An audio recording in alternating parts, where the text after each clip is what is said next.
good morning, everybody, and thank you so much for joining us here at the amazing Beauty Triangle Festival. The panel discussion now is about your best skin yet and how to achieve it, and we have a truly stellar panel of 3 experts who are going to be sharing their knowledge and expertise. I don't know about you, but I think the problem now with having a good skin is there's just so much confusion. So we don't know what products to use, we don't know what devices to buy, or even what treatments to book in for, because there's so much out there. Plus, everybody now, it seems, is an expert who's sharing their opinion. And also, the other thing that's come into play is that we know our skin is not just about what you put on it, but it reflects our emotional and physical health, our environment, and our lifestyle. So there's so many factors to think about. But I'm glad to say that help is literally on hand with our 3 experts. So I'm actually working from that end this way forward. So first of all, Annie down at the far end. I'd like to introduce Annie de Mamil. Annie is the founder of de Mamil Skincare, which you'll also find downstairs. She's an integrated facialist who treats a roster of loyal A-list clients between London, LA, and New York. And her integrated treatments include breathwork, acupuncture, LED, fascia and lymphatic massage, and of course her award-winning range of skincare. So she very much treats the whole person, so the skin, the mind, and the body.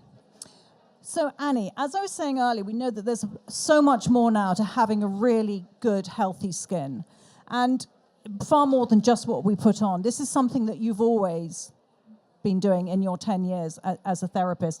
Why is this approach so important? Thank you so much, and thanks everyone for listening. Do you know, in the modern world, we just never ever switch off. And I think this is key to working on a multi-level situation and through the body. We are so overwhelmed. Our nervous system, the autonomic nervous system, the limbic system, and we just don't know. Like, we're living in a heightened space, which increases cortisol levels, it increases all of the hormones and chemistry within us. And so in order to actually get to the cause of the problem and find out, to get really good skin long term, we need to address the cause. And, the body's physiology is still stuck in survival mode, and we just can't switch off. So even our phones, if we're not doing something on them, they're just sitting there reminding us. And so this all produces hormones and cortisols. It upsets the gut, it upsets the mind. And so there's science and data coming down in terms of the mind, the skin, the gut axis is now all being scientifically validated, and it's something as a practitioner that we've been seeing for many, many years. And so what sort of things do you see that would be more maybe caused by emotion rather than just using the wrong cleanser? How does the skin look when it's got these other elements, negative elements? So it's a combination of everything. And, what we see is premature aging, we see increased dehydration, we see redness and sensitivity. But it's that thing of your skin is dry, but it doesn't matter how much moisturizer you put on it or how much hydration, you can never quench that thirst. And so it's about looking deeper and understanding where that's going and what's happening and treating on that level. I think you also bring this sort of multi-tasking, multi-layered approach, obviously into your treatments, but also into your skincare range, which seems to be quite something that seems to be quite difficult to do. But I know one of the elements in that is that you use a lot of clinical aromatherapy. I think we all know aromatherapy, we add it to our bath and burn it in our room. But what's the difference between something nice and smelly and clinical aromatherapy? So, the wonderful thing about clinical aromatherapy is it gives me the science and the data to be able to create a more efficacious product that's going to work on so many more levels. So, it's working on the surface of the skin at a physical level, but it's also working at an emotional level and a cellular level. So what we see with clinical aromatherapy is breaking down of the constituents and the data to be able to really target something and create difference through that. So, for example, we worked with a professor of neuroscience, the professor at the University of Paris, doing EEG studies on the brain and seeing how scent can actually impact our stress levels and how that affects the skin. And so, different components of the essential oils can allow me to target cortisol levels. It can allow me to target like acetylcholine in the brain and targeting those receptors to actually get a more efficacious product. So they're like another active, potent active, as opposed to just a lovely smell. Exactly. It's more than just a lovely smell. And it's adding that into the product. So it works on that emotional level, it works on a physical level on the skin, and it works at a cellular level to be able to create change within the body. What I also love is that, one of the things that we've seen a lot in beauty is we've all seen how the trends, so we've gone from organic to natural, then back into hard science, backed up by clinical trials. And the big trend for 2025 is a blend of both. So you're having science-backed products, but treating in a more holistic way. So it does more than just your skin. And this is something when Annie told me how she formulates, so obviously she is in her lab with cutting-edge, science-backed ingredients. However, there is chanting, there's meditation, there's affirmation, and she's standing on a floor that has a crystal pathway. So to me, you couldn't get more holistic and science. Can you tell us a bit more, like, what's the chanting or the affirmations on your ingredients? So I think, you're right in terms of like the science and the data are there. It's a starting point for me. It's like, okay, that's a given. But there's so much more to us as humans. There's so much more to the way that we feel. And so adding that element so I can deliver the most vital product I can to my patient, to people who sort of want more. And so, there's anecdotal evidence over thousands of years about vibration and sound and how this can work and how it makes us feel. And so it's like a why not to me. The pathway in terms of crystal and washing your hands in frankincense before we crystals, can you just talk us through that crystal in detail? What crystals are in there and why? The floor is actually, we sealed it with crystal powder. So it's a mix of 7 or 8 different ones. And so in the ingredient room, what happens is we play music 24 hours a day. And so as I'm sort of blending and creating them, there's a chant that I give thanks to Mother Nature, to the farmers, to everybody who's been a part of bringing those ingredients to me. And then as the tuning forks go over them and the sound bath, and I meditate on them, and 3 words of intention come up. And so they then sit on the bottle and stay and open like a fine wine would do it, and they just mature. And so the crystal pathway is about adding to that path in terms of, in the ingredient room, there's tourmaline and things that like sort of help with positive energy. And then we have, all sorts of things, rose quartz, there's amethyst. So they leave with the most amount of love that we can. And there's 8 different crystals in different parts of the laboratory, depending on what is going on there. Something to compensate the machinery when we're doing emulsions and to take that metal energy out. We spray the rooms with flower essences to ensure there's more than just sort of like hardback science. I love all that. And I know also that for you, it's a good skin and a good health is seen as being, everything top to toe, inside out. So you're always very good on tips that we can do. What are some simple things that we can add into our daily life, so just to make ourselves feel a bit better, because all of that is going to work towards having a better skin? Foremost is breathing. Like when we just don't breathe properly because our stress levels and cortisols are so high. We have such shallow breathing. So not only are we activating the nervous system and bringing about regulation to the nervous system by stopping and breathing, we're actually activating the lymphatic system as well.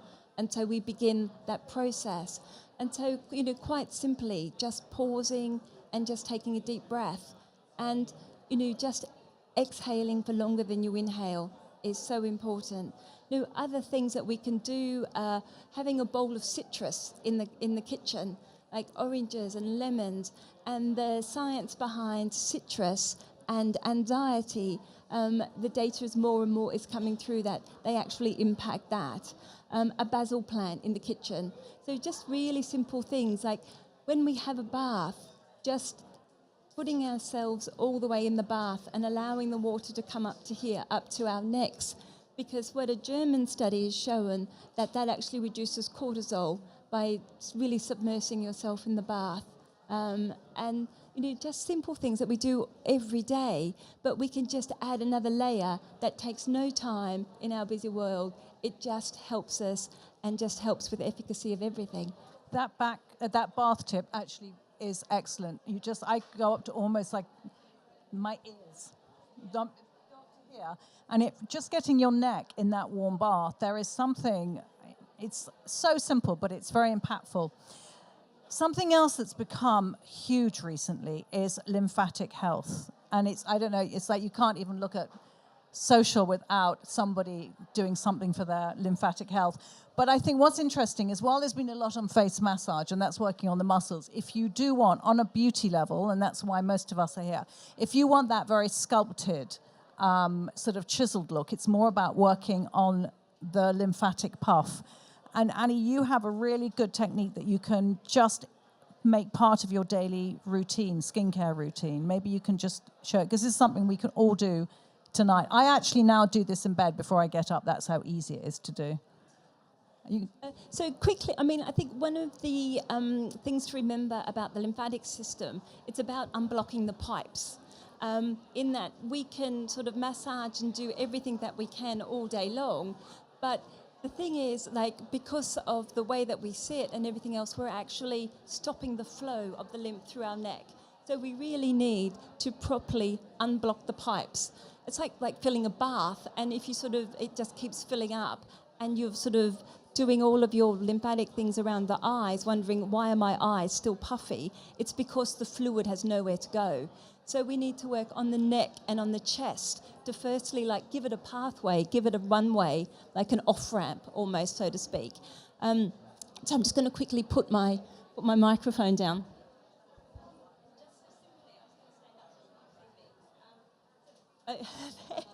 Teamwork.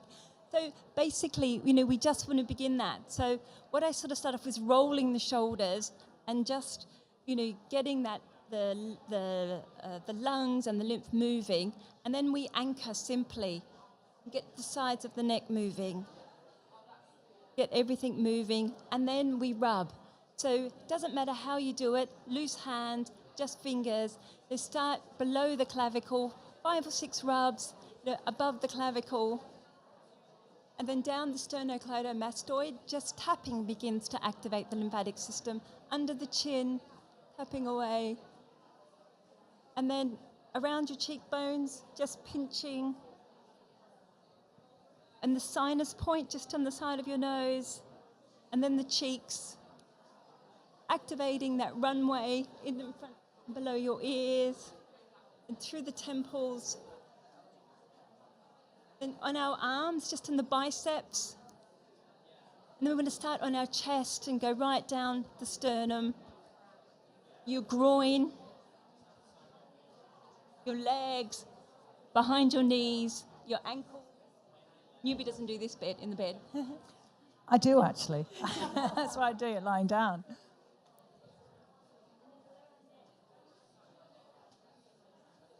Back to our chest. And our tummy and belly button. And then just coming back to your chest.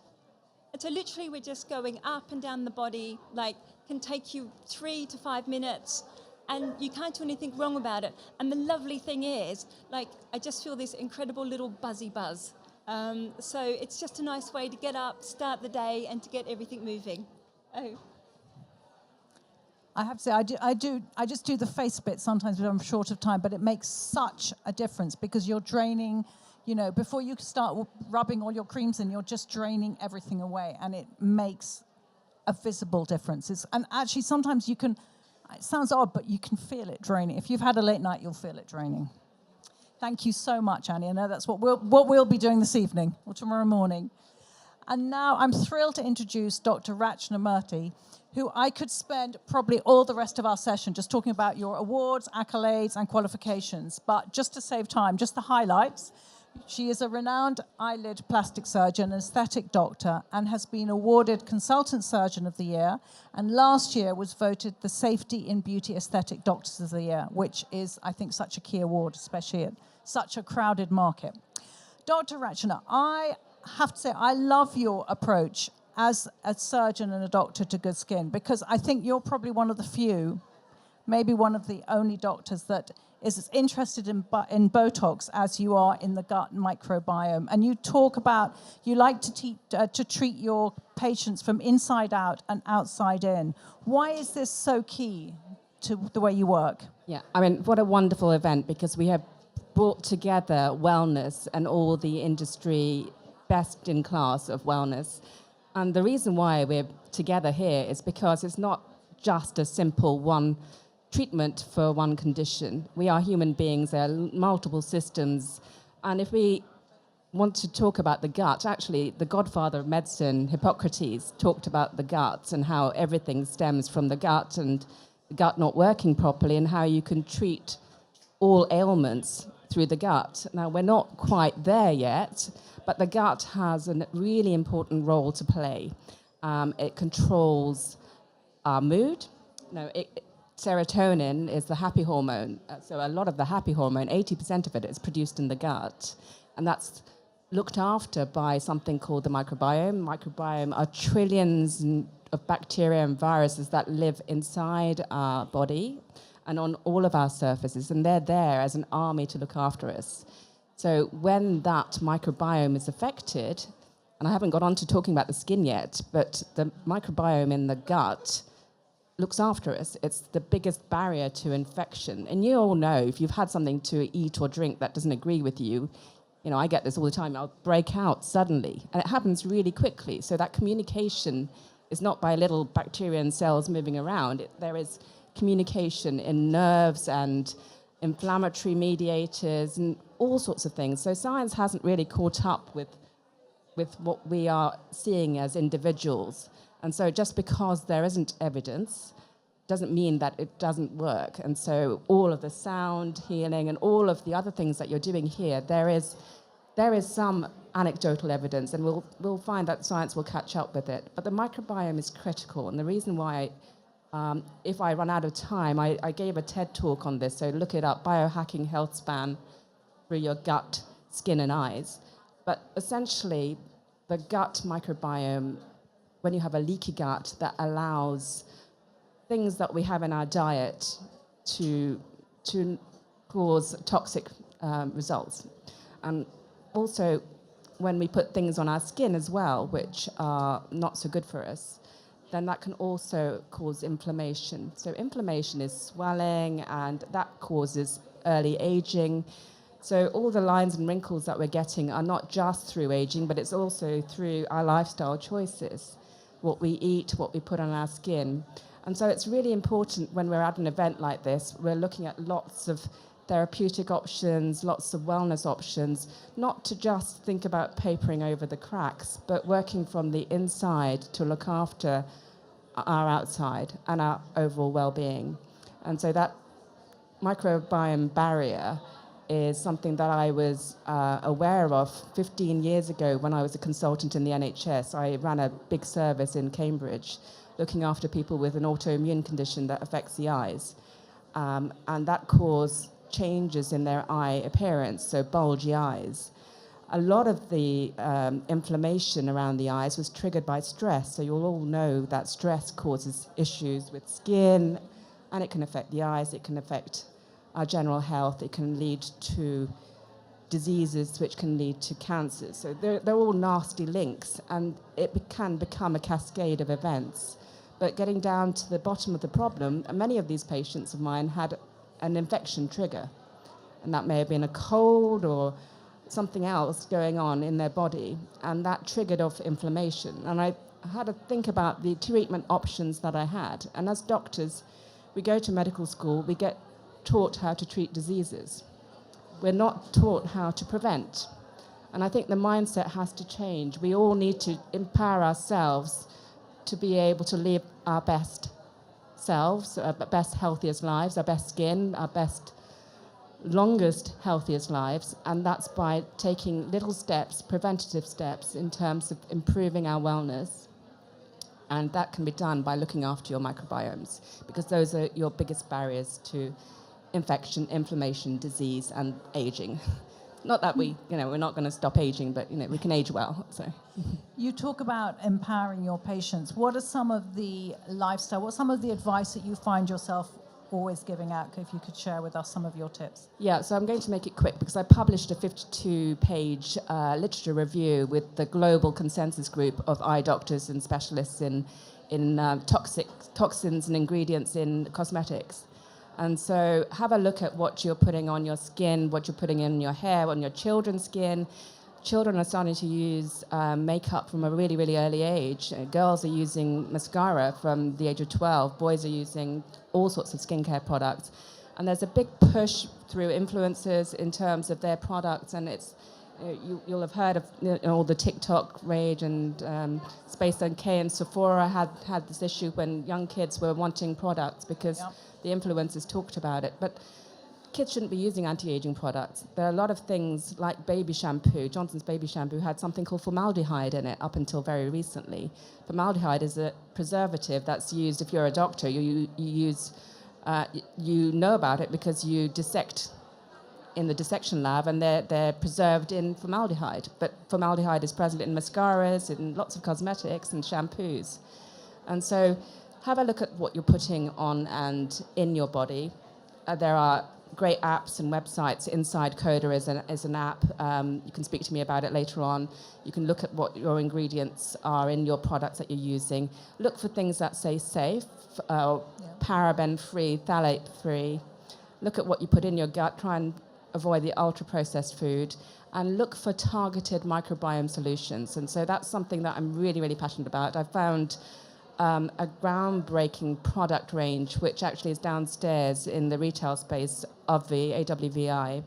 And what's amazing about it for the skin is that it combines a probiotic, 3 targeted bacteria. So we've got trillions of bacteria. So if you take a general probiotic, you're not necessarily going to achieve what you want to achieve with that probiotic, because you're not going to be replacing the ones that you're missing necessarily.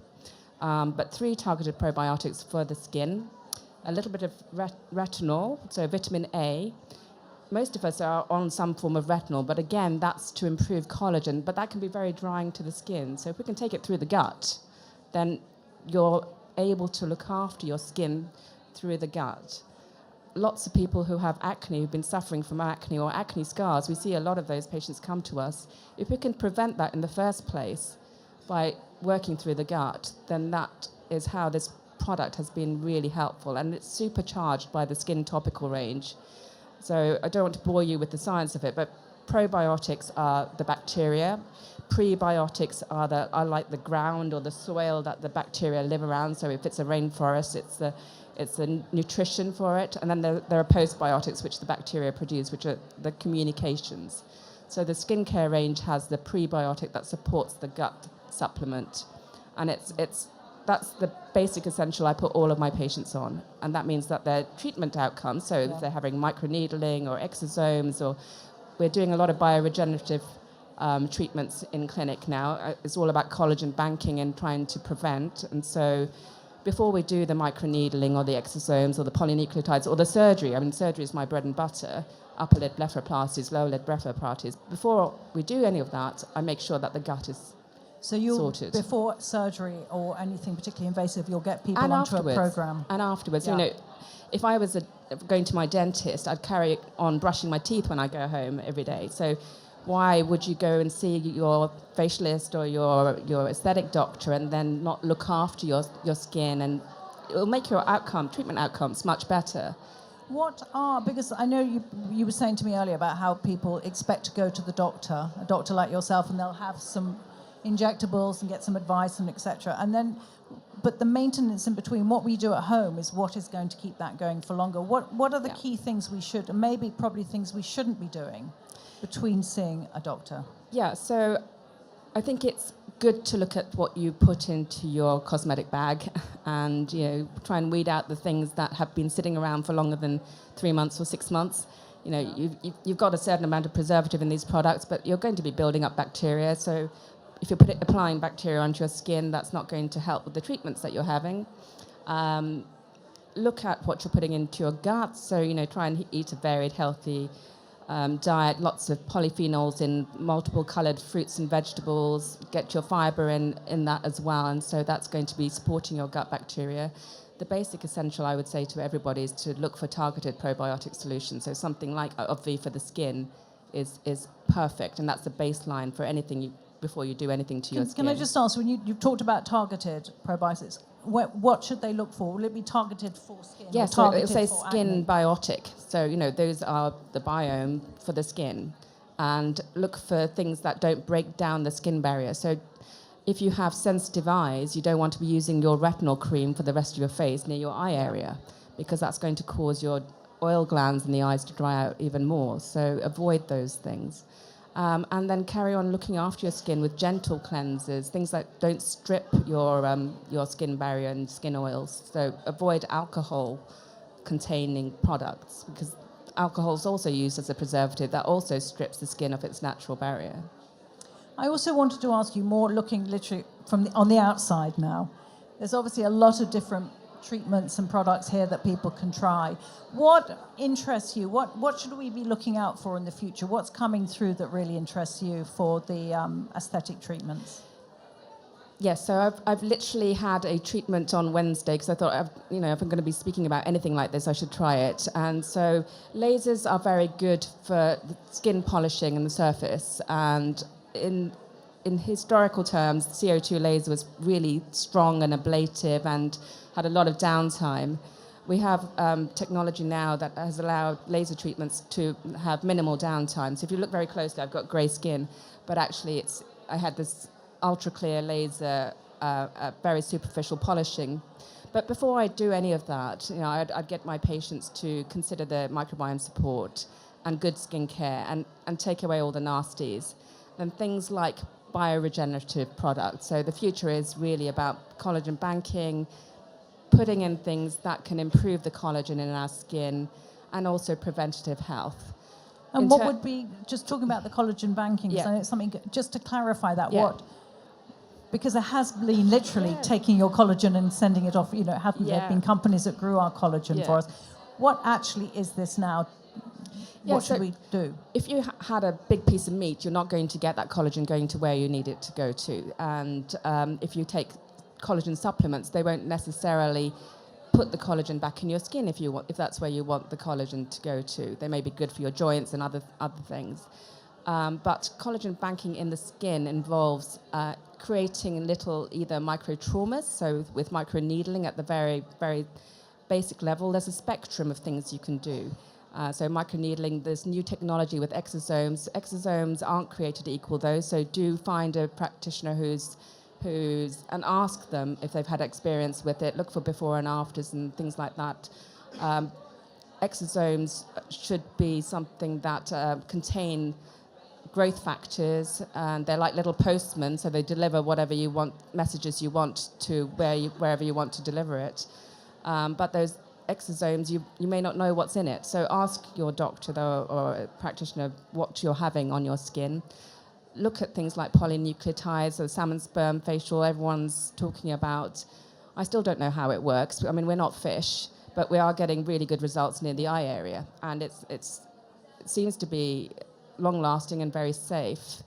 Products like Botox, I know you talked about it at the beginning, actually, they've been around for a long time. It's a very preventative treatment, and it can actually improve the skin. Botox is a toxin, but it came from a German sausage, and it was a bug in a German sausage, and that's why it's called a toxin. But actually, in the microdoses, we use it in medicine, we use it in ophthalmology, and we use it for skincare, not just aesthetics. So And finally, I wanted to ask you, because I'm sure that a lot of us here, talking of Botox, over the years have had Botox, maybe a bit of filler, etc. And I think over the years we've been too casual. And it's something that friends of mine have said when something has gone wrong and they've gone to another doctor to have it rectified, and they said, what have you got on your face? An injectable. So it's like, well, what is that? And I think it's something that over the years we're just a bit casual about it. So, and how can we therefore, as a doctor, how can we be a better patient? Just for start coming to see a doctor to know what we want, but also for our own safety and knowledge.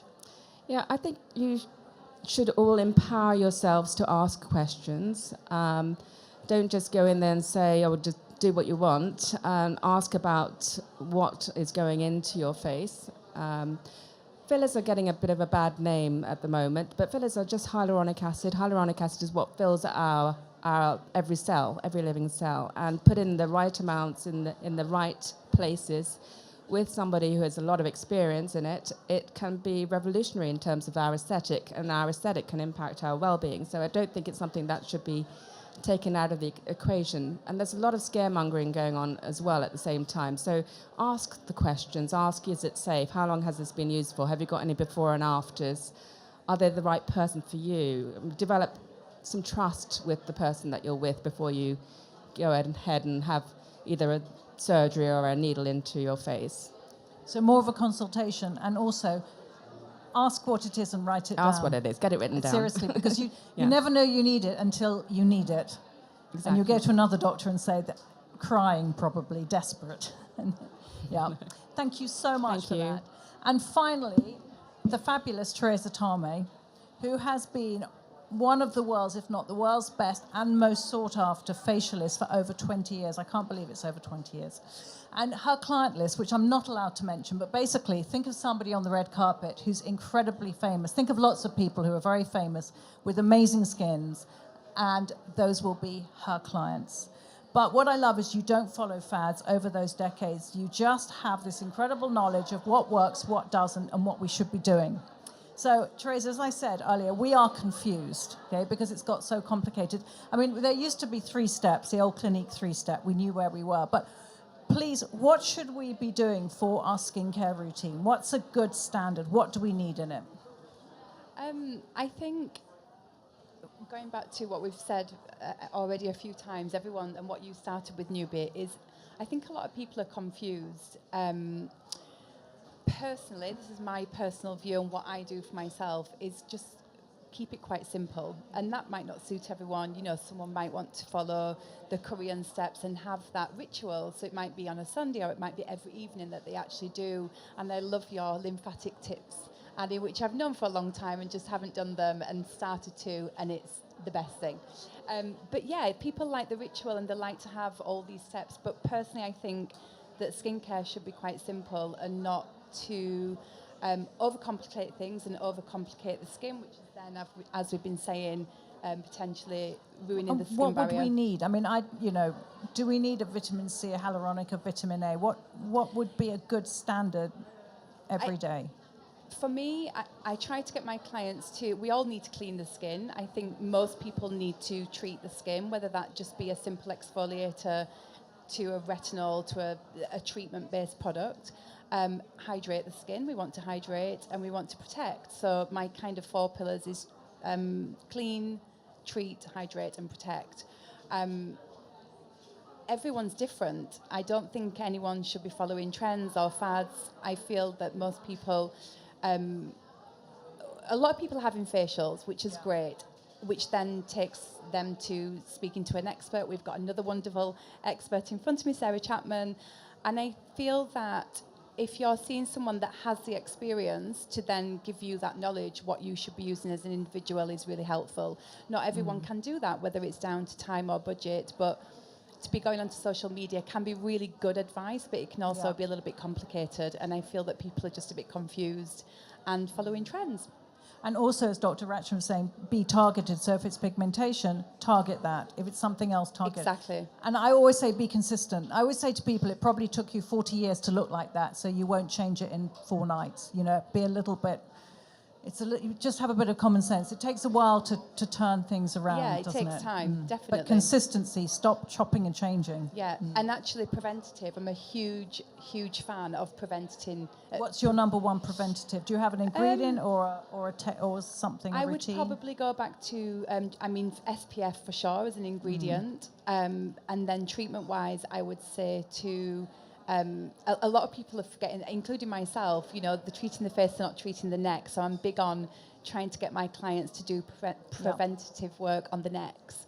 But, not too much, just have a nice facial, have some treatment done but not everybody needs what's being marketed, not everyone needs, I have to be careful, I don't want to mention brand names or treatments, but not everyone needs I might have a certain treatment in the clinic, but never use it for the face. Actually, I use it for more stretch marks, or we do other parts of the skin as well as the face. But it's what's good for them as an individual. You see clients from all over the world, so obviously you're dealing with different climates, etc., different lifestyles. But are you seeing also universal issues, like whether it's dehydration people seem to be talking about, or are you seeing, and also there seems to be more sensitized skin around as well. Are you seeing these sort of global changes? I had a lady yesterday from California. She was doing lots of the CO2s and maybe a little bit old-fashioned ways of CO2s resurfacing, and just too much resurfacing, too much of one thing, and it's not great. Are people doing too much at home as well? And I think even things like doing lasers on certain skin types or certain skin conditions such as melasma is not. You've just got to be careful. You've got to be careful of what treatments you have, of who you trust doing those treatments, and just because someone might have a title, they might not have the actual experience of hands-on skin, and I think that's really important. And I feel that us as facialists sometimes, because we might not have a doctor name, they don't maybe trust us as well. But I've been doing this for 27 years. I'd like to think I know. Yeah. That's something you touched on. I was asking Dr. Rachna how we can be a better patient, but how can we be a better client? Do you find people coming in saying, I've seen this on TikTok and I want this? 100%, yeah. So do we come in and say, what should we have? Or do we need to highlight our concerns? What makes it a really good treatment from your side? We try and get clients to book for an hour. So most of our treatments for an hour. Some are a little bit less. If they want to do the neck as well, we need to have an hour and a half. So typically clients know what they want, or they know what they want to achieve, but they very, very often book in for something that's just not suitable for them. So whether that's a laser or a microneedling radiofrequency treatment. So we try to advise that that's probably not the best thing for them, or we try to advise that something would be better. So they typically, am I talking too loud? They typically trust us to actually make that decision. So I think if they can do some research, know what they want, but it doesn't have to be that day. So they might come in and want something, but we say it's actually not the best day. You might have been on a holiday and got a tan. I don't want to confuse people with that, with lasers, but it takes time. You can't just get the results in one session. So we tend to advise them to come for maybe a few sessions to get some results. But we'd like to think that they always get a result with just one session. And you're also a fan when it's for the right person, as Dr. Rachna was talking about using it internally, but a fan of vitamin A, retinol as well. Yeah, definitely. Why is that? I'm a fan of it as well, but why do you love it so much? It just covers so many different benefits, from not just from anti-aging, but someone who might be breaking out, gets congestion. I don't think people should be using it too young as well. Again, we talk about preventative, but not too young. What sort of age should we be starting? Personally, maybe early 30s, I would say. Would you disagree? I'd like to know your opinion on that, actually. Would you? For the skin, I think Yeah, so. I From think the gut, unless I think you someone's- can earlier. Yeah. Avoid in pregnancy and breastfeeding, but otherwise, Of course. But if someone's younger, then I'm not shy to say if they have acne problems. But from an anti-aging point of view, even though I've talked about the preventative, but retinol is just so good for different things: texture, fine lines, the glow on the skin. But again, not to be overused, not to be going too strong, not to be trying to get a prescription that you're not meant to be prescribed for, and going for your tretinoins. Just gently, take your time, build the tolerance, and I'm a huge fan of retinol. Huge, huge, huge. I am. I think it's just a case of getting, people want too much too soon. You don't have to have that big retinol redness peeling. You don't have to have that big, do you feel that as well? You don't need that massive response anymore. No, and also, some people do get sensitized. Well, a lot of people get sensitized. So it's low and slow, go low, take your time. But also, it might be that there's certain areas of the skin, for example, this is a really common area where people get dry and sensitive and flaky. Just miss that bit. You can kind of spot treat, so not to leave the rest. And I think that's with a lot of ingredients, just because you might have rosacea, for example, it doesn't mean to say that you have to miss that area with your skincare for different ingredients, so the retinol as well. If you're having sensitivity here, just don't put it on that area and continue to treat the rest of your face. And if it's too much, take a step back. And also, I wanted to ask you as well about microneedling, which is not the newest treatment. And I'm sort of slightly on the fence, but you do convince me. And I know you are a big fan of the right microneedling. So, it's a niche product to be selling at home, let's say, I think. But you know, I mean, you were one of the first people I spoke to about launching microneedling at home. And it is, some people would say it's really risky. Mine is so tiny. It's 0.2 of a mil. You're in control. You press on. So no pain. No, I mean, you can feel a tiny prickle, but the concept why I wanted to do that is you can't not see results. If you have the confidence to use that, it's amazing. You've also got the delivery. This is not. It's not something you use every day, is it? Absolutely not. How often? Maximum once per week. If it's a very small needle length. You've got people that's advising to use it 2 to 3 times a week on a level that is meant to be for clinic. It's just not, and then that kind of ruins, what we. Anything beyond, personally, I think 0.2 is just a little bit. It's not that it's too much for at home, but shouldn't be using it more than once a week. That is for sure. And you're using it for collagen, but also to get products in more. And so, what products would you use with it? So we've formulated a product that's been formulated to deliver into the skin, as opposed to microneedling and then just using a serum. I don't think you should be. Well, it's not that you shouldn't be using a serum, but a serum is a serum.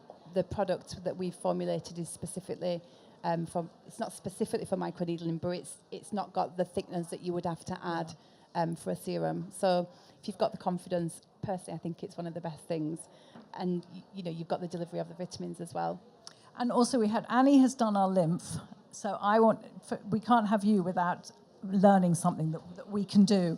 I think if you ask most women, their one area of concern is the jowls. And what's interesting is that with the devices and the famous tech neck, a lot of doctors are now seeing aging in the neck of people in their 20s and 30s that normally they would see in people a decade older. I don't know if you're seeing that. So it is, forget about just a bad neck, it's actually aging us. So therefore, I would love to know, what can we do? Is there a hands-on, I always never know with neck cream, because some people say go up, other people say go down. What can we do for this whole area at home? And we don't have, we can't see you. I've got to agree with Annie. I mean, you just cannot be, for me, I wake up and I literally look like a different person. I'll probably look different by 2 o'clock this afternoon, because I get so much water retention, so much. And my body, if I have lymphatic, I can probably lose at least a dress size. So lymphatic has always been a favourite of mine, but I'm actually doing it myself. Didn't have too much time this morning. But you see a huge difference. If we want to do something a little bit different, we can use our knuckles to work on lifting here. Obviously everything's temporary, but it feels nice, and you can actually really get a difference if my foundation's rubbing off. You can get a difference by using your knuckles or using your hands, or if you have a tool to try and help to sculpt and lift with the muscle. But it's all about lymphatic for me. It really does make a difference. You can actually see a difference quite quickly if you drain in and just getting rid of that water retention. And do we need a separate neck cream, or can we just use our face cream? I think you can use your face cream. Yeah, but there's some good neck creams. I think it's nice to not overcomplicate things and to try and have a ritual where you look in the mirror and think, you know what, I feel good and I look good and this is the best. Yeah. I think And that's, love I think that's a good ourselves note to more. end on. Yeah, that's love what we want ourselves to. more, which is, you know, when I'm getting older, I don't recognize myself sometimes. Menopause, you know, we have all these things going on, but there's other things going on in the world, and I think if we can look and love ourselves, that is my 2025 goal. Thank you so much. I think unfortunately, we don't have time for a Q&A, but our panel are here. So please ask them lots of questions, grab them. Sorry, I'm just putting out. Thank you so much. Thank you.